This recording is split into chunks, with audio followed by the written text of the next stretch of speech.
Bonsoir à toutes et à tous et bienvenue dans cet entretien exceptionnel avec le président Patrice Talon qui prend aujourd'hui la parole au cœur de ce qui ressemble à une tambouille préélectorale. Monsieur le Président, bonsoir. Bonsoir. Merci de nous recevoir ici dans l'un de vos bureaux du Palais de la Marina. Monsieur le Président, l'ambiance préélectorale, vous le savez, elle n'est pas des plus sereines, puisqu'il y a encore des partis politiques qui n'arrivent pas à satisfaire aux conditions prévues par les lois électorales. Comment appréciez-vous cette situation? Et puis, avec le recul, est-ce que la réforme du système partisan n'est pas un peu trop exigeante? Je dois vous avouer que la situation dans laquelle se trouve la dynamique électorale ne m'enchante pas du tout. Elle porte préjudice à l'image de notre pays. Mais pour autant, il n'y a pas lieu d'indexer la réforme du système partisan, encore moins le code électoral. Les infortunes qui s'observent chez les démocrates sont-elles la conséquence d'un code électoral trop contraignant ou résultent-elles d'une main cachée, en l'occurrence celle du président Talon? Comme je suis devenu le souffre-douleur du président Boni et le bouc émissaire idéal pour tout ce qui ne va pas chez les démocrates, que puis-je dire pour ne pas être condamné? Je suis le coupable idéal.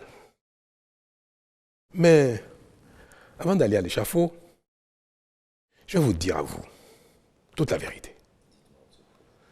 Tout ce que j'essaye de couvrir depuis fort longtemps en raison de ma charge et de la réserve que cela m'impose. En effet, depuis 2016, mon prédécesseur, le président Boni s'emploie avec beaucoup d'énergie à faire échec à toutes les réformes, quelles qu'elles soient, et à l'action publique, quel que soit le secteur. Avant 2016, tout le monde priait pour une réforme du système partisan. Nous l'avons engagée et j'en suis fier.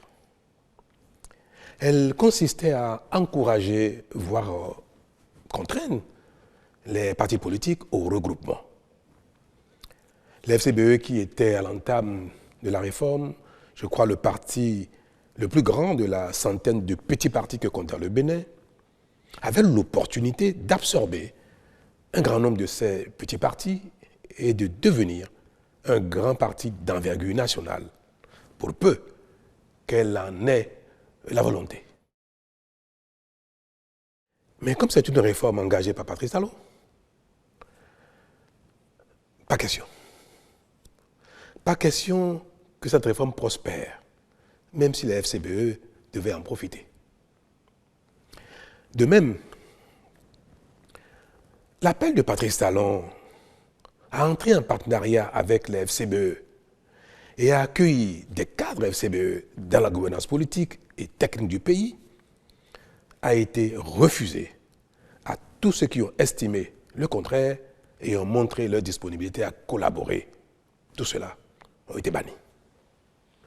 Cette volonté du régime de la rupture d'associer toutes les compétences et bonnes volontés, quel que soit leur bord politique, à la construction du pays, s'est manifestée très tôt, et ce, dès la formation du premier gouvernement.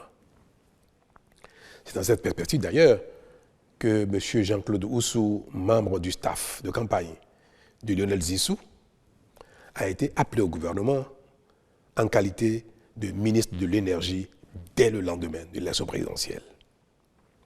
Beaucoup d'autres, en raison de leurs compétences techniques ou de leur leadership politique, ont été appelés pour servir le pays aux côtés de Patrice Talon, élu comme président de tous les Béninois et non comme président d'une partie des Béninois. Certains restés fidèles à la ligne du parti et de son chef, je parlais des FCBE, du président Yaya Boni, sont manifestement entrés en quasi-rébellion contre le nouveau régime, et ceux qui ont choisi de servir le pays à mes côtés ont été, comme je l'ai dit, purement et simplement bannis. Ce sont ces deux phénomènes, refus d'adhérer aux réformes politiques et refus de toute collaboration avec le nouveau régime qui ont conduit pratiquement à la scission des FCBE, puis à la création du parti Les Démocrates. Je résume. Et je peux vous dire que le point d'orgue de cette opposition radicale de principe a été atteint à l'occasion des élections de 2019. Mais de quoi s'est-il agi concrètement, Monsieur le Président? Mais vous n'avez pas manqué, en tant que Béninois, de suivre les événements, tout ce qui s'est passé au Parlement, puis à l'occasion de l'élection, avec les drames qui ont suivi. Souhaitez-vous que j'aille dans le détail? Allons-y, on veut bien comprendre, Monsieur le Président. Je crois que c'était en février 2019 que j'ai reçu ici au Palais l'ensemble des partis politiques représentés au Parlement. Parce que nous venons d'engager la réforme du système partisan. Les textes adoptés qui répondaient parfaitement à l'attente de tous avant 2016, ces textes ont commencé à être boudés par une partie de la classe politique, notamment les FCBE d'alors. Et ils ont estimé que les nouveaux textes n'étaient pas convenables, trop rigides, et risquaient de ne pas les faire gagner des élections. Mais comme nous sommes au début du processus et qu'il fallait trouver un terrain d'entente, j'ai accepté que l'ensemble des acteurs politiques au Parlement se mettent ensemble pour trouver les textes qui, selon eux, permettraient à tout le monde d'aller aux élections sereinement, tout en engageant la réforme du système partisan. Ne pas rester au statu quo de notre passé connu, excusez-moi le terme, de pagaille politique, mais d'engager une réforme qui reste à la portée des uns et des autres. Des rencontres ont eu lieu au Parlement, sous la présidence de président Ongbedi, président de l'Assemblée à l'époque, et un consensus a été trouvé. L'ensemble de tous les acteurs représentés au Parlement ont abouti à un consensus. Je crois que ce consensus a été consigné dans un document le 18 mars 2019. Ceux représentant l'opposition dans le comité sont allés voir le président Yahya Boni pour lui présenter le consensus. Mais tenez-vous tranquille, le président Yahya Boni a refusé que le consensus soit adopté, que les tests prévus pour être votés afin non seulement d'engager la réforme, mais de permettre à tout le monde d'y aller plutôt aisément. Ces tests ont été refusés par le président Boni Yaye, qui a dit aussi, ceux qui sont venus le rencontrer, que les choses n'ont qu'à rester en l'état. Que si l'élection ne doit pas avoir lieu, elle n'aura pas lieu. Et que nous verrons bien. La mort dans l'âme, ses propres représentants revenus au Parlement ont indiqué que, bien qu'ils aient travaillé au consensus, bien que les nouveaux tests devant être pris leur convenaient bien, mais que la ligne du parti ne permet pas d'avancer et de signer quoi que ce soit. Et encore moins de voter de nouveaux tests, puisqu'il était prévu que les tests changent. Je dois préciser que, à la suite des négociations au Parlement,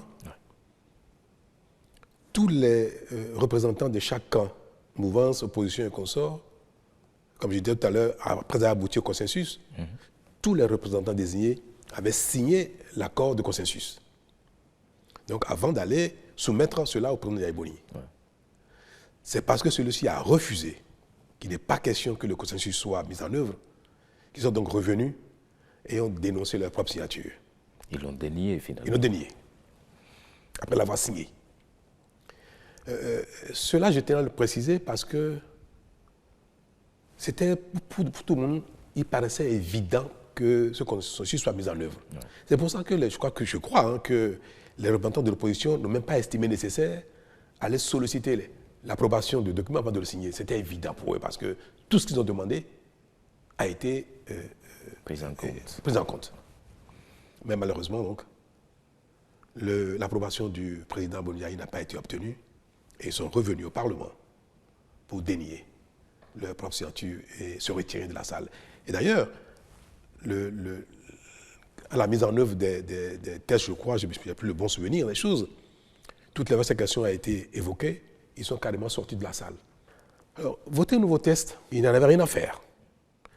Continuer avec les tests existants, pareil. Est-ce qu'il fallait bloquer le pays? S'arrêter là? On fait quoi? Avec le test existant ou de nouveaux tests, rien ne se fera. Le Parlement a continué avec les tests existants et nous sommes allés aux élections législatives 2019. Vous connaissez la suite. Et c'est quelque chose que je n'ai jamais voulu évoquer dans ces détails-là parce que je pense que, comme dit le président Aïbo lui-même, les intrigues du genre peuvent être gérées sans que l'opinion dans son ensemble ne découvre ces détails qui ne nous honorent pas, et encore moins un ancien président de la République. Mais je suis tenu à la fin de dire, que tout le monde m'entende, que ce qui s'est passé en 2019, c'est le président Aïbo qui a été le seul responsable. Il a empêché la tenue normale des élections, il a empêché les démocrates de participer aux élections. C'était l'FCBE à l'époque, parce qu'il a empêché que des tests consensuels soient mis en œuvre pour permettre une élection apaisée. Il a pratiquement empêché que les élections aient lieu dès l'adoption des tests au Parlement. J'ai assumé. J'ai été vu comme celui qui est à l'occasion, qui est à l'origine des violences électorales que nous avons connues. C'est mon rôle, je suis dans la charge, j'ai assumé. Mais ce qui se passe et qui continue de se passer ne peut pas me permettre de rester silencieux indéfiniment. Alors, je crois qu'à la suite de cet événement, nous avons eu droit à l'installation de ce Parlement qualifié de monocolore, la 8e législature. La 8e, oui. Donc, qui s'est installé sans la FCBE et qui a été qualifié de monocolore. Mais devrions-nous arrêter toutes les réformes en raison de cette situation? De l'opposition du président Aïbo Ndiaye, de faire partie du pays normal, ou bien fallait-il continuer à construire le pays en faisant les réformes, en espérant que la foi dont le président Boniaï se réclame finirait par l'assouplir.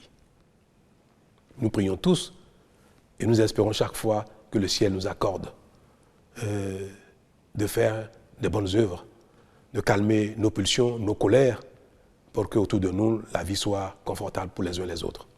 Et moi, j'ai espéré que cette foi finirait par avoir raison de la position du président Boniaï. Mais je crois que rien n'y fit. Nous avons donc décidé de ne pas arrêter le processus de mise en œuvre des réformes et nous sommes allés donc le plus loin possible pour rester dans la dynamique de l'aboutissement à un pays doté de grands partis politiques susceptibles de représenter toutes les régions du Bénin à l'occasion de chaque élection, que ce soit législative, communale ou présidentielle. Notre action, qui n'a pas manqué de continuer d'amadouer le président Boniaï et le FCBE d'alors, nous a amené à entamer, à convoquer un dialogue politique en octobre 2019. Alors l'intérêt de ce dialogue était de tourner la page de la non-participation des FCBE aux élections, de la violence qu'il y a eu, et qu'ensemble, nous repartions sur une nouvelle base avec des tests peut-être nouveaux, un peu réajustés. Disons que j'ai été constamment dans cette dynamique de rediscuter avec les uns et les autres, de trouver des compromis pour avancer. Presque tous les partis politiques existants au Bénin alors, en ce temps, qui ont été invités au dialogue, sont arrivés, y compris les FCBE. Je crois qu'à l'époque, il y avait une dizaine de partis convenablement enregistrés selon la charte des partis. Et les FCBE ont participé au dialogue. Mais le fait d'avoir participé au dialogue, le président Boni a décidé d'exclure tous les cadres FCBE, les leaders FCBE qui sont venus au dialogue. Vous connaissez, vous avez suivi un peu ce qui s'est passé dans cette période-là. Bien sûr. Un processus a été engagé pour les exclure du parti. Oui. Je crois que c'était même allé en justice. Évidemment. Je crois que le président Boni n'a pas réussi à les exclure du parti. Et le parti devait rester dans son intégrité avec tout le monde. C'est ce qui a fait partie le président Boni avec certains et qui a donné lieu à la création des démocrates.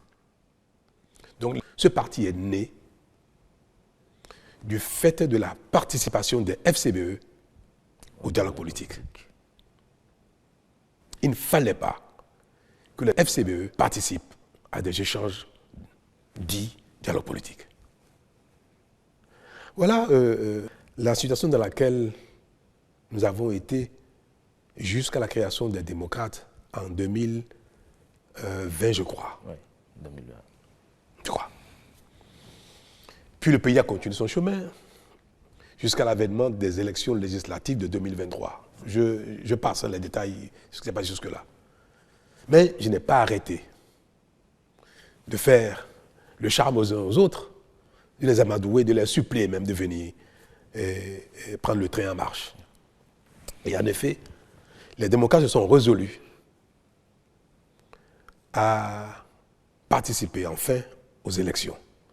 Et ils ont été donc candidats aux élections de 2023, aux élections législatives.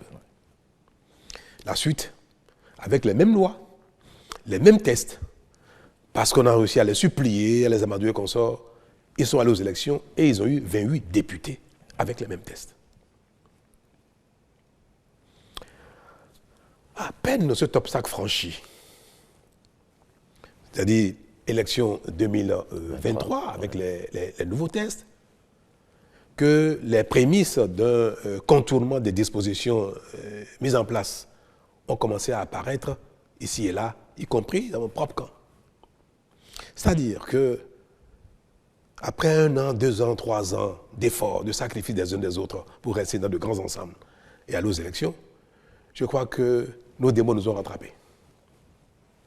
Au sein de l'Union progressiste, le Renouveau, qui est un parti qui me soutient, les velléités de liberté ont commencé à s'exprimer, à se faire voir. Pareil au Bloc républicain. Et encore davantage chez les démocrates qui venaient à peine de se constituer, d'aller aux élections et d'avoir des députés. J'ai même reçu, en son temps, une partie des cadres, des personnalités non moins importantes des démocrates qui m'ont prié, que maintenant que ils sont tous au Parlement, qui m'ont prié de revoir les seuils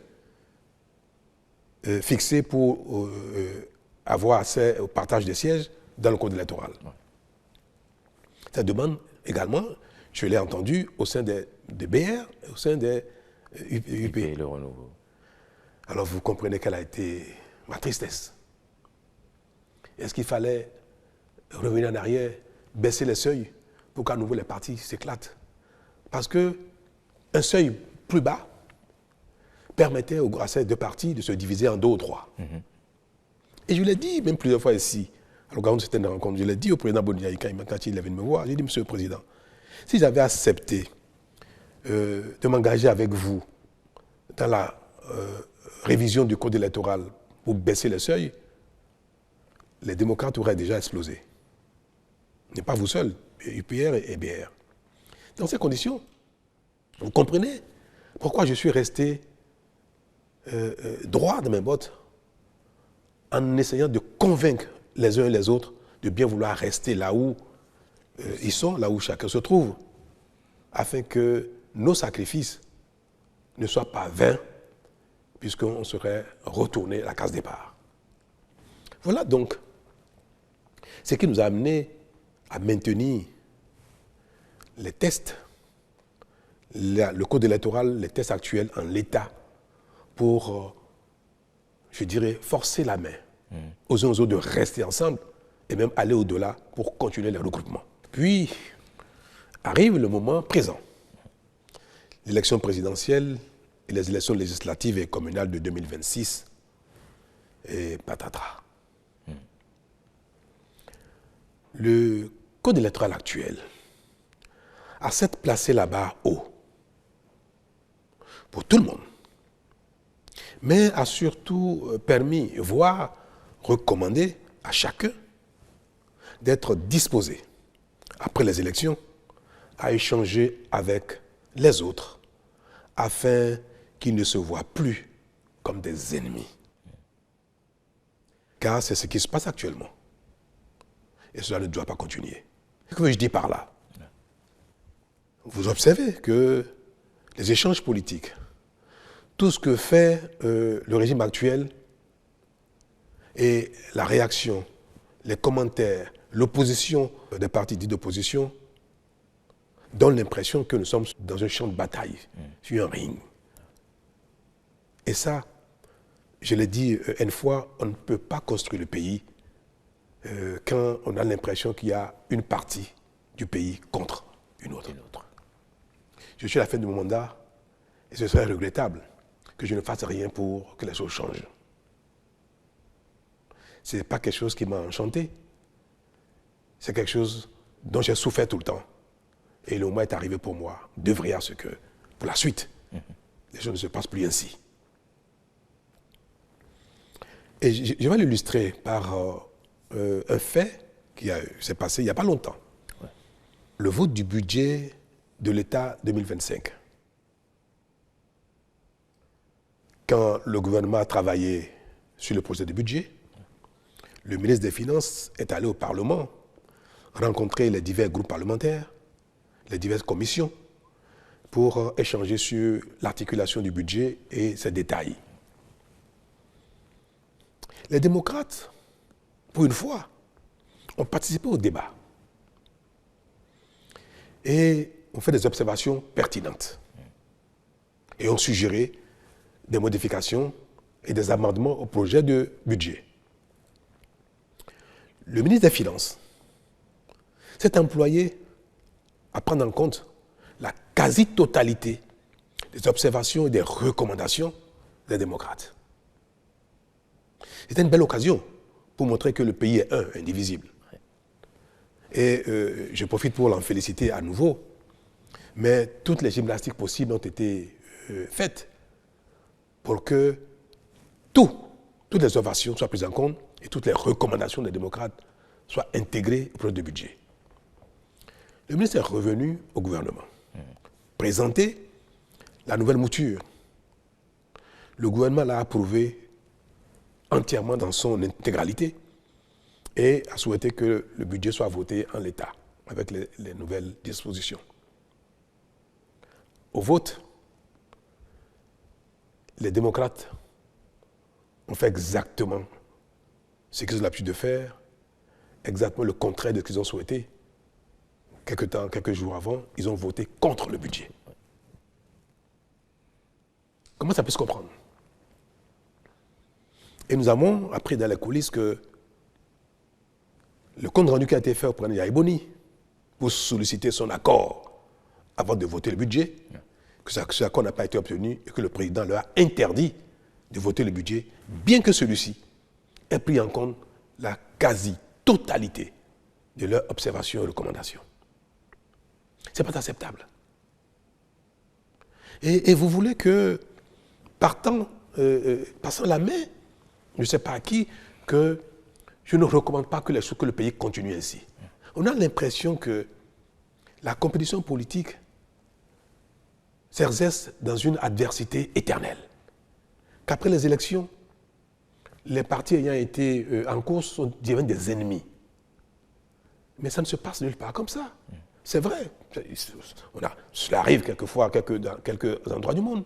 Mais pour un pays où tout est à construire, le consensus est indispensable pour non seulement faire les efforts nécessaires, engager nos populations dans les efforts, présenter aux partenaires de développement que nous sommes, nous voyons tous le développement du pays comme un impératif et que nos guerres ne sont pas de nature à empêcher les grandes actions et notamment un budget. Vous voyez ce qui se passe en France. La France peut se permettre de ne pas avoir un budget. Le pays est grand. L'industrie, le commerce fonctionnent parfaitement sans l'État. Et l'État n'est pas le principal acteur économique. Au Bénin, la paralysie de l'État serait une catastrophe. Donc on ne peut pas, pendant qu'ailleurs les gens s'entendent, qu'ils soient de bords différents pour travailler ensemble, pour trouver un consensus, on ne peut pas ici, même si un consensus est trouvé, dire que nous sommes des ennemis et dire qu'il faut que le pays soit bloqué, paralysé, pour peut-être qu'il y ait des élections anticipées, ou qu'il y ait des coups d'État, ou qu'il y ait je ne sais pas quoi. C'est malheureux et je prie tous les dieux pour que l'avenir du Bénin ne se conjugue plus en de tels combats politiques et autres, en de telles dynamiques de confrontation éternelle. Et c'est bien pour ça que je suis aujourd'hui favorable à ce que nos tests, le code électoral et autres, obligent les gens, certes à aller en compétition, mais à travailler après ensemble pour l'intérêt national. Et je l'ai dit aux jeunes que j'ai rencontrés il n'y a pas longtemps ici au Palais. Il dit, mais qu'est-ce qui oppose UP-BR? Qu'est-ce qui oppose UP-BR et les démocrates? Qu'est-ce qui nous oppose fondamentalement? Si ce n'est une question de feeling. Nous avons les mêmes besoins d'eau, d'électricité, de routes, d'emploi, de bonne santé, d'éducation. Et ces choses-là ne relèvent pas d'une idéologie. On peut aller à la compétition, mais on peut travailler ensemble. Et le monde va ainsi. Regardez en Allemagne. Nous avons vu pendant longtemps que la CDU et le FDP, je crois, qui ont souvent des partis challengers, qui se challengent, qui vont aux élections ensemble, c'est-à-dire les uns contre les autres, une fois les élections finies, ils se mettent ensemble pour gérer le pays. Et chacun apporte sa pierre à la réflexion, chacun apporte sa contribution à la définition de la politique nationale. Et on peut observer que, à la suite de ça, la même CDU avec le SPD, pareil. Partout dans le monde aujourd'hui, regardez en Europe, on observe bien que les populations ont beaucoup évolué, les peuples ont évolué, la dynamique démocratique a évolué, les libertés ont évolué. Donc, il n'est plus convenable qu'un seul camp dise qu'il détient la vérité et qu'il s'impose aux autres. Il faut mettre les vérités ensemble pour construire un pays. Mais mettre les vérités ensemble requiert dans un système démocratique que d'abord les vérités se confondent dans les urnes. Une fois que l'un a gagné, parfois on peut gagner une élection à une voix près. 49,49% peuvent perdre au profit de quelqu'un, d'un groupe qui a fait 51,01%. Ça ne veut pas dire que les 49% ont tort. Non, il faut que pour construire le pays, les responsables, les divers leaders se mettent ensemble d'une certaine façon pour définir la conduite du pays, chacun dans son rôle, chacun dans son couloir, chacun selon ses compétences. C'est bien cela, et de ça qu'il s'agit.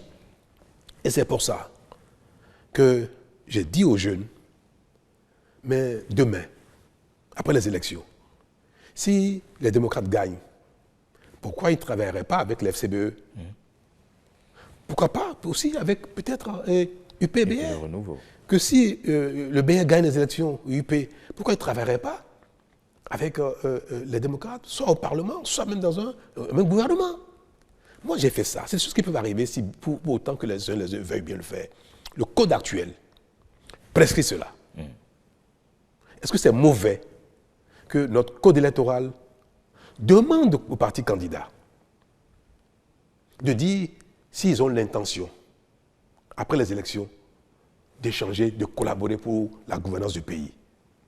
Et si vous le dites, vous avez un bonus. C'est-à-dire les partis politiques qui disent, après les élections législatives, après les élections communales, après les élections de manière générale, même, nous sommes capables de travailler ensemble, ils ont un bonus. Et le bonus, c'est que pour les législatives, les 20% qui sont exigés par circonscription électorale, on vous permet de les sommer ensemble. Même si vous n'avez que 10% dans une circonscription, dès lors que vous dites, je suis prêt à travailler, à discuter au Parlement avec un autre groupe qui a 12%, eh bien, vous bénéficiez de ces 12%. C'est une technique pour amener les gens à commencer à se parler. C'est tout. Ouais. Et bien, ce code-là, on l'attaque. Tout le monde est en train de signer des accords de gouvernance et parlementaire. mais les démocrates ont refusé. Le président Yaï a refusé que les démocrates signent un quelconque accord avec qui que ce soit, y compris la FCBE. La FCBE est une partie d'opposition, même modérée. C'est un parti d'opposition. Si les démocrates avaient signé avec la FCBE un accord de gouvernance et d'accord parlementaire, le duo candidat à l'élection présidentielle des démocrates ne serait pas tombé, malgré la défection d'un de leurs. Oui. Parce que la FCBE dispose, je crois, de 6 ou 7 combien de parrainages. Les parrainages de la FCBE auraient permis aux démocrates d'être présents aux élections. Donc ils ont choisi de marcher sur la corde raide, sur le fil du rasoir. Ils se sentent si forts, c'est très bien. Mais en ce moment, quand on a choisi de marcher sur un fil et qu'on tombe, il ne faut pas chercher les boucs émissaires ailleurs.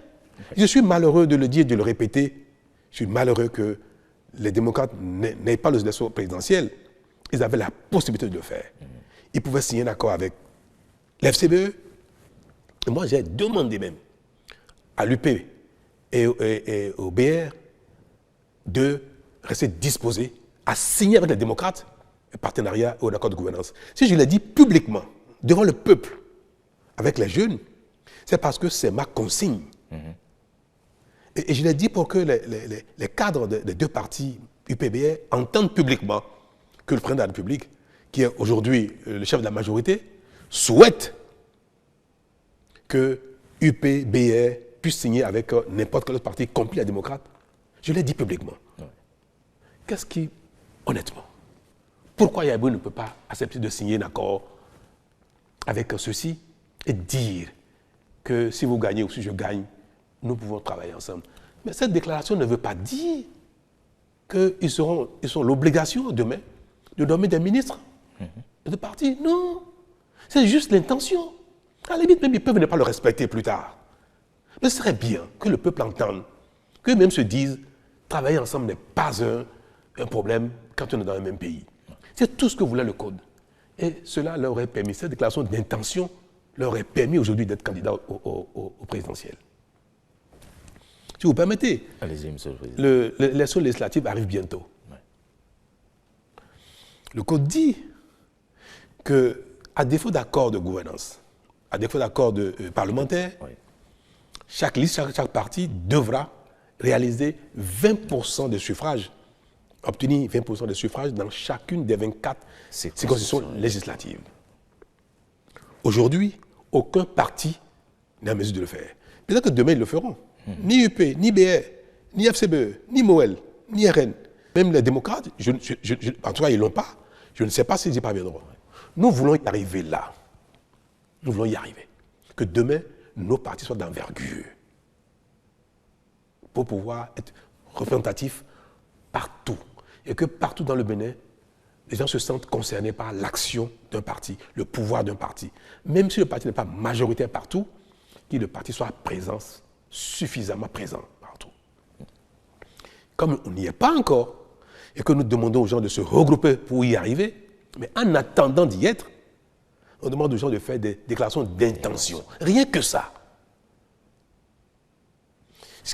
Que les démocrates disent, je pourrais travailler avec les BR après les élections.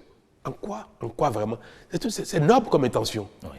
Ça peut les influencer demain à être un peu disponibles. Mais en quoi c'est une contrainte? Oui, et cela leur aurait permis bientôt d'aller aux élections législatives sans être soumis à la satisfaction de ces 20% exigés. Et ils pourront avoir peut-être 50%, 60% du Parlement. Peut-être qu'ils auront 80 députés sur 109, rien qu'avec cette déclaration d'intention. Moi, je fais tout pour amener les uns les autres à travailler ensemble, à ne plus être des ennemis, au moins à déclarer leur intention de non-agression. Oui, vous parlez si bien d'intention de non-agression, mais croyez-vous vraiment à la viabilité de ces alliances entre des partis qui aujourd'hui sont d'obédiences différentes? Mais vous voyez bien que les obédiences ne sont pas forcément liées à des idéologies de gouvernance politique. Quand on a tout, on a déjà les fondamentaux, on a l'école, la santé, les routes, l'eau, l'électricité, assez d'emplois, on peut parler d'obédience politique, en réalité liée à la vision. Mais aujourd'hui, nos populations demandent aux uns aux autres le minimum, comment je vais dire ça, le minimum de survie. Donc les gens sont dans des divers camps par affinité. C'est tout. Mais je vous ai dit, qu'est-ce qui différencie le PR du bloc républicain? C'est un camp d'affinité.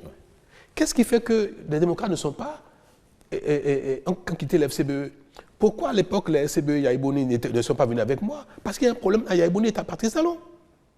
Le seul problème que les FCBE ont eu dans le passé, quand ils étaient dirigés par Yaïboni, le seul problème que les démocrates ont aujourd'hui, dirigés par Beni Yahi, c'est parce qu'il y a un problème entre Patrice Talon et Yaïboni.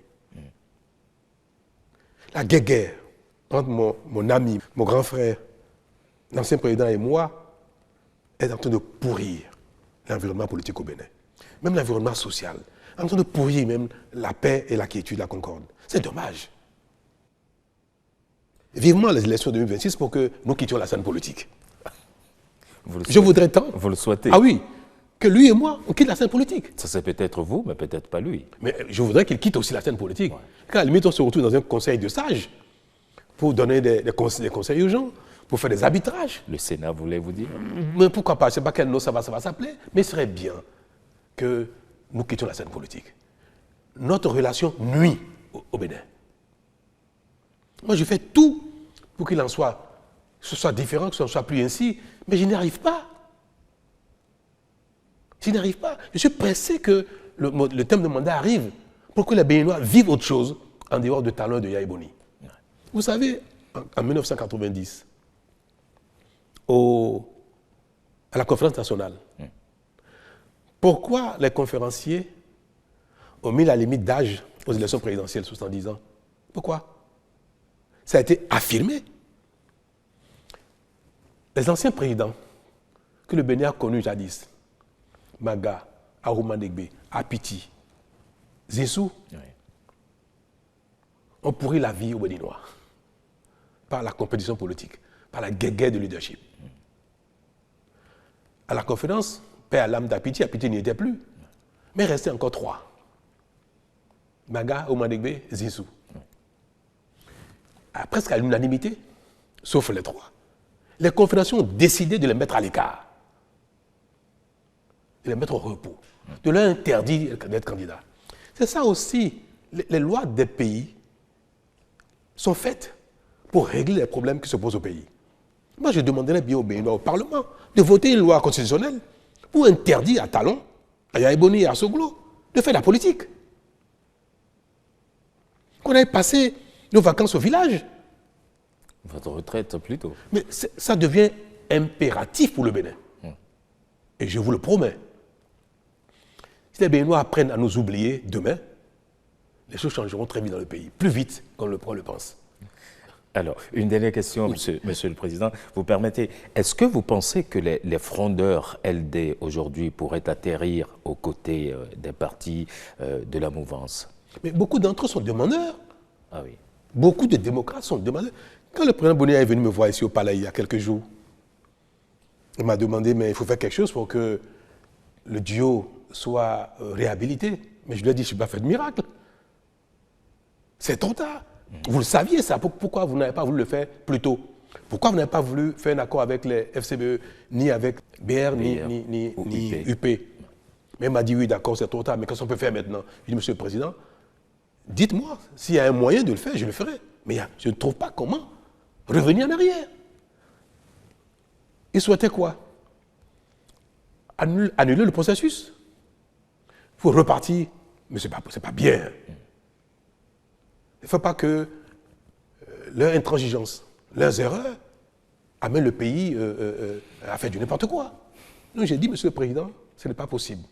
Moi, je ne peux rien faire, je ne vois pas ce que je peux faire pour ramener le processus en arrière afin que Maître Agbodjo et l'audio soient à nouveau éligibles. Je ne sais pas ce que je peux faire. Si vous trouvez quelque chose à me conseiller qui est dans mes cordes, je le ferai. Mais quelque chose de réaliste. Et puis nous allons parler de législative. Et je lui ai dit, Monsieur le Président, attention. Ce que vous venez de faire, ne continuez pas, parce que si jamais il y a un malheur aux législatives, vous serez seul responsable. Vous n'allez pas chercher encore talon si jamais les élections législatives se passent mal et que les démocrates ne sont pas au Parlement. Parce que le risque de ne pas aller au Parlement guette tout le monde. Tous ceux qui veulent aller aux élections tout seuls, ils sont guettés par ce risque-là. Et si ça arrive, et il m'a dit, le président Boniaï, j'ai entendu dire que j'ai dit que je veux que tout le monde aille au BR ou à l'UP. Mais ce que je lui ai dit, c'est simplement que les uns et les autres discutent, que les démocrates peuvent discuter avec UPBR, puis discuter avec CBE pour faire une déclaration d'intention, d'amour. Même si l'amour ne se consomme pas après, parfois la déclaration peut suffire. Pour qu'il n'y ait pas ce risque-là. Il est parti d'ici en me disant qu'il me reviendrait là-dessus et qu'au besoin, je pourrais aider à ce que les UPBR acceptent de le faire. Le débat a eu lieu chez les démocrates au lendemain de son arrivée ici. Le débat a eu lieu. Certains ont dit « Alléluia, il faut le faire ». D'autres ont dit non.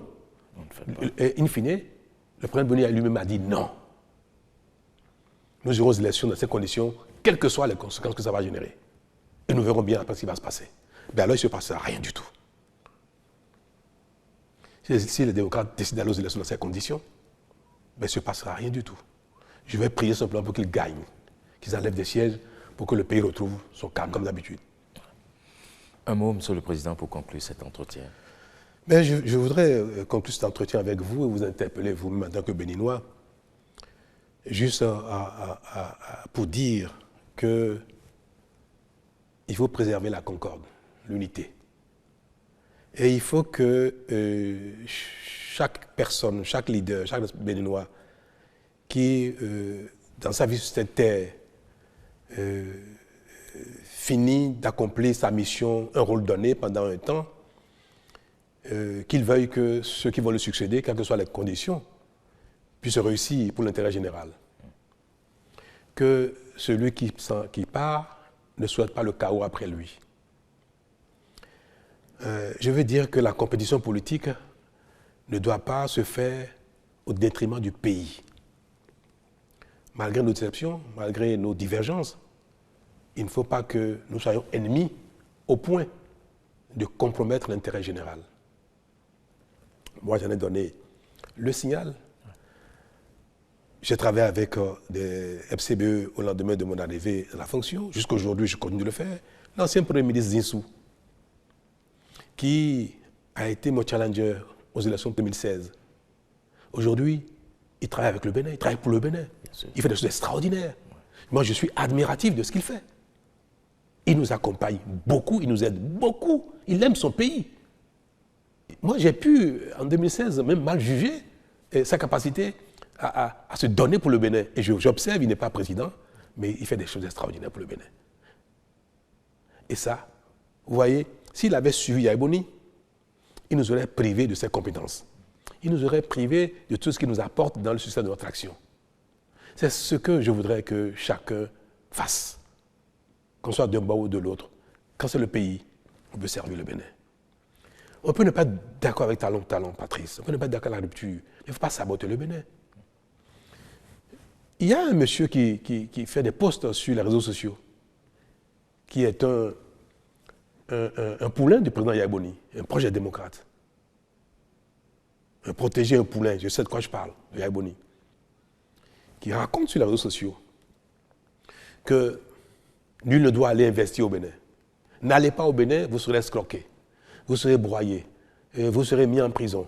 Les Béninois sont des voleurs, ils vont vous voler, ils vont vous escroquer. L'État même du Bénin va vous escroquer aussi, vous serez broyé. C'est un Béninois qui est un des sympathisants démocrates, un proche du président Yaya Boni, qui dit de pareilles choses sur les réseaux sociaux. Mais j'aurais voulu dire au président, mais dites-lui d'arrêter, c'est pas bien, parce qu'il ne porte pas préjudice à talon, c'est le Bénin. Il dit aux gens de ne pas venir au Bénin, n'allez jamais au Bénin. Alors, quand je vais partir, il dira quoi? Ah bon, le diable est parti, maintenant vous pouvez aller au Bénin. Mais il aura impacté négativement le Bénin. Il n'aime pas de Bénin négativement. Quand le président est venu me voir il y a quelques jours permettez que j'aille dans ce détail de conclure. Il y a des web activistes qui sont dans la même dynamique, qui seraient en détention aujourd'hui. Par exemple, Ben Yahi m'a prié de faire quelque chose pour les libérer. J'ai dit, mais je fais quoi, Monsieur le Président? C'est la justice je ne commande pas la justice en cette matière. Il me dit, non, faites quelque chose parce que quand ils vont sortir, ils ne recommenceront plus. Je dis, ah bon, Président, vous pouvez en jurer? Il m'a dit oui. Et c'est alors que je lui ai dit, ah bon, non, vous êtes commanditaire. C'est pas bien. C'est pas bien. Donc, je veux donner un mot de fin pour exhorter les uns les autres, exhorter les démocrates à être disposés à tout, disposés à ouvrir. Et je veux interpeller surtout ceux que j'ai vus démissionner des démocrates. C'est malheureux qu'ils aient démissionné. C'est dommage. Mais j'ai entendu qu'ils ont un idéal et qu'ils ne veulent plus continuer à prêcher dans le désert. Et ça, moi, ça m'a touché. Et j'ai ici un message pour eux.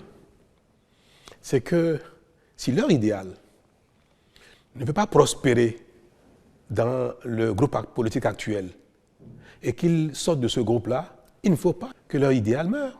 Il faut qu'ils continuent de le promouvoir. Mais le meilleur moyen de promouvoir un idéal politique, c'est d'être un acteur politique. Et c'est pour ça que, sans état d'âme, je vais inviter le ministre d'État Wadagne, candidat aux élections présidentielles. Je vais inviter l'Union progressiste de renouveau. Je vais inviter le Bloc républicain, Moël Bénin, RN, pour les rencontrer, discuter avec eux et leur permettre même de s'exprimer leur idéal dans un cercle plus large. Parce que ce que je prône depuis, c'est d'ouvrir le champ des discussions politiques, d'ouvrir les cercles de rassemblement politique. Et il ne faut pas les laisser en rade, parce qu'ils n'ont pas trouvé bonheur là où ils sont. Mais ils sont des acteurs politiques, ils continuent de vouloir défendre un idéal, il ne faut pas les laisser en rade. Je serai heureux de les voir, discuter avec. Et je voudrais également que d'autres démocrates qui sont encore dans le parti influencent le président Boni Yahi, influencent les faucons du parti pour qu'ils ouvrent des discussions avec les FCBE, avec BA, avec UP, pour que les compétitions électorales ne fassent pas de nous des ennemis. Et ça, telle est ma prière. Et je vais, demain ces jours-ci, agir pour ça. Je veux le ministre Ouattara, je lui dirai qu'il doit le faire. Je veux le président Djogbenou, Biochane,